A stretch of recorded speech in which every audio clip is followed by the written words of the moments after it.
नमस्कार। आज हम कोलैब प्लेटफॉर्म्स लिमिटेड पर एक नज़र डाल रहे हैं। हाँ, ये कंपनी आजकल काफी चर्चा में है। बिल्कुल, हमारे पास इसके काफ़ी सारे वित्तीय आंकड़े हैं, स्टॉक का डेटा है, तो आज हम इसी की गहराई में जाएंगे। सही है। देखते हैं कि कंपनी आखिर कर क्या रही है, स्टॉक का क्या हाल है, महंगा है, सस्ता है। और भविष्य के संकेत क्या हैं, क्योंकि हाल में ग्रोथ तो ज़बरदस्त दिखी है। हाँ, ग्रोथ तो वाकई में चौंकाने वाली है, पर सवाल वही है, क्या ये टिकाऊ है? कहीं ये सिर्फ एक बुलबुला तो नहीं है? चलिए इन्हीं सब सवालों के जवाब ढूंढते हैं इन आंकड़ों में। तो शुरुआत करते हैं कंपनी के बैकग्राउंड से। हाँ, तो Colab Platforms Limited, BSE code है 542866। ये कंपनी बेसिकली आईटी और उससे जुड़ी सर्विसेज में है। आईटी सर्विसेज, ठीक है। दिलचस्प बात यह है कि ये हमेशा से आईटी में नहीं थी। पहले इसका नाम था जेएसजी लीजिंग लिमिटेड, 1989 में बनी थी। अच्छा, लीजिंग कंपनी थी पहले। हाँ, फिर 2022 में नाम बदला, कोलैब क्लाउड प्लेटफॉर्म्स लिमिटेड हो गया। तो ये नाम बदलना शायद आईटी पर फोकस बढ़ने का संकेत है। हो सकता है, और शायद यही वजह हो हाल की ग्रोथ की। हो सकता है, बिल्कुल। वैसे कंपनी अभी भी computer hardware, software, job work और थोड़ा बहुत शेयरों की ट्रेडिंग भी करती है। ओके, तो अब आते हैं मौजूदा स्टॉक परफॉर्मेंस पर। आज मतलब 24 जून 2025 क्या स्थिति है? आज शेयर 32 रुपीज 74% पर है, करीब 5% ऊपर है आज। अच्छा, वॉल्यूम भी ज्यादा दिख रहा है बीएसई पर, 3.3 मिलियन। हाँ, वॉल्यूम अच्छा है, पर कहानी में थोड़ा ट्विस्ट है। पिछले एक साल का रिटर्न देखें तो वो शानदार है, 337.7%। 337%? ये तो गजब है। हाँ, गजब है। लेकिन यही वो पेच है जिसकी हम बात कर रहे थे। पिछले सिर्फ एक महीने में स्टॉक 46.5% गिरा है। ओह, 46% की गिरावट एक महीने में, ये तो बहुत ज्यादा है। बहुत ज्यादा। और अपने 52 हफ्ते के हाई जो 76.2 रुपीज था, उससे लगभग 57% नीचे है अभी। हो सकता है प्रॉफिट बुकिंग हो, या फिर बाजार को लग रहा हो कि ग्रोथ शायद आगे ऐसी ना रहे। इसका जो मोमेंटम स्कोर है वो 54.6 है, मतलब टेक्निकली न्यूट्रल। न तेजी का साफ संकेत, न मंदी का, एक अनिश्चितता सी बनी हुई है। समझ गई। तो ये तो हुई स्टॉक की चाल। अब जरा कंपनी की कमाई देखते हैं। वित्तीय सेहत कैसी है इसकी? हाँ, वो देखना बहुत जरूरी है। तो मार्च 2025 की तिमाही के नतीजे अगर देखें, रेवेन्यू रहा है 20 करोड़ रुपए। 20 करोड़, ठीक है। अब यहां ध्यान दीजिए, सालाना ग्रोथ 7,638.1%। क्या 7,600% से ज्यादा? ये आंकड़ा सही है? हाँ, बिल्कुल सही आंकड़ा है, असाधारण है ना। इसी तरह नेट प्रॉफिट 1 करोड़ रुपए रहा, वो भी सालाना 379.1% ऊपर। ये तो अविश्वसनीय ग्रोथ है। मतलब 7600% रेवेन्यू ग्रोथ। इसका कोई खास कारण पता चला है? क्या ये सिर्फ लो बेस इफेक्ट है या कुछ और? ये बहुत वैलिड सवाल है। देखिए, इतनी विस्फोटक ग्रोथ के पीछे अक्सर कोई वन टाइम इवेंट, कोई बड़ी डील या फिर पिछले साल का बेहद कमजोर बेस हो सकता है। डेटा में इसका सटीक कारण नहीं बताया गया है, लेकिन इसकी सस्टेनेबिलिटी, मतलब क्या ये आगे भी जारी रहेगी, इस पर तो सवाल जरूर उठता है। निवेशकों को ये समझना होगा।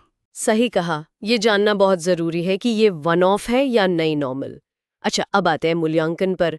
ये ग्रोथ तो ठीक है, पर कीमत क्या है? हाँ, और यहीं पर थोड़ी चिंता वाली बात नजर आती है। इसका वैल्यूएशन स्कोर सिर्फ 23.5 है 100 में से, जिसे महंगा यानी एक्सपेंसिव माना गया है। अच्छा, महंगा है। क्यों?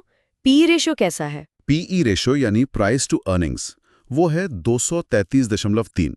233, ये तो बहुत ज्यादा है। हाँ, इंडस्ट्री के मुकाबले बहुत ज्यादा है। इसका सीधा मतलब है कि बाजार भविष्य में बहुत ही ज्यादा मुनाफे की उम्मीद लगा बैठा है।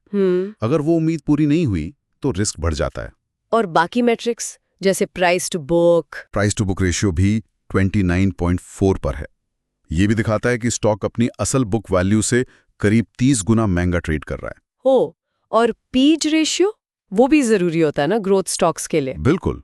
पीज रेशियो 3.9 है। आमतौर पर एक से ज्यादा पीज अच्छा नहीं माना जाता।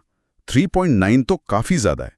ये भी ओवर वैल्यूएशन का ही संकेत है। तो मतलब ग्रोथ तो रॉकेट है, पर कीमत आसमान पर है। लेकिन क्या कंपनी फाइनेंशियली मजबूत है? अंदर से खोखली तो नहीं? नहीं, यहां एक अच्छी बात है।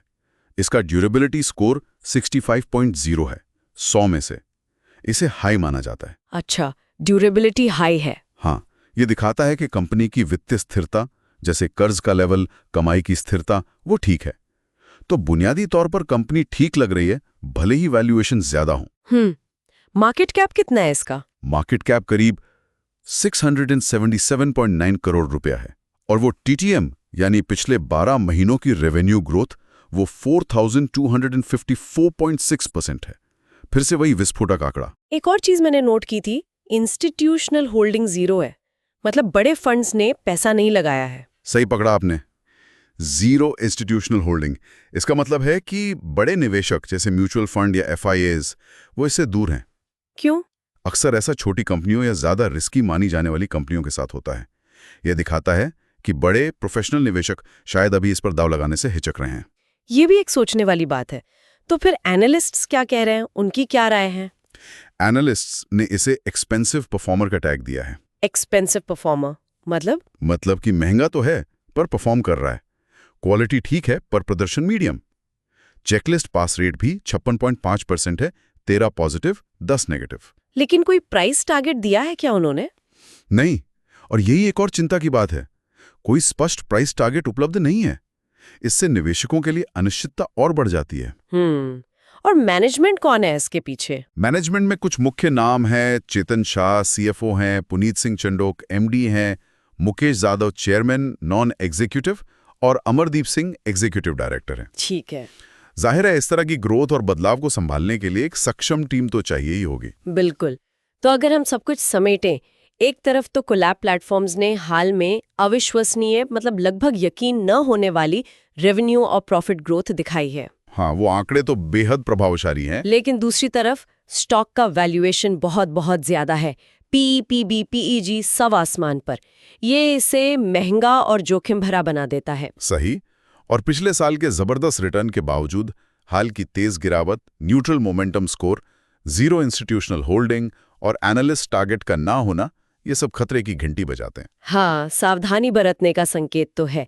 हालांकि वो ड्यूरेबिलिटीज को थोड़ा सुकून देता है कि कंपनी की बुनियादी सेहत ठीक है। बिल्कुल। तो तस्वीर काफी मिली-जुली है, कंफ्यूजिंग भी कह सकते हैं। वहीं तो, एक तरफ रॉकेट जैसी ग्रोथ, दूसरी तरफ ये सारे रेड फ्लैग्स। तो यहाँ से बड़ा सवाल यही उठता है कि आखिर इस विस्फोटक ग्रोथ की असली वजह क्या है और क्या ये टिक पाएगी? हाँ, और एक निवेशक को इस ऊंचे वैल्यूएशन और वॉलेटिलिटी को देखते हुए किन चीजों पर फोकस करना चाहिए? क्या ये सिर्फ IT बूम का असर है या कंपनी में कुछ खास है जो इस कीमत को जस्टिफाई कर सके? इन सवालों पर वाकई गहराई से सोचना पड़ेगा। किसी भी निवेश के फैसले से पहले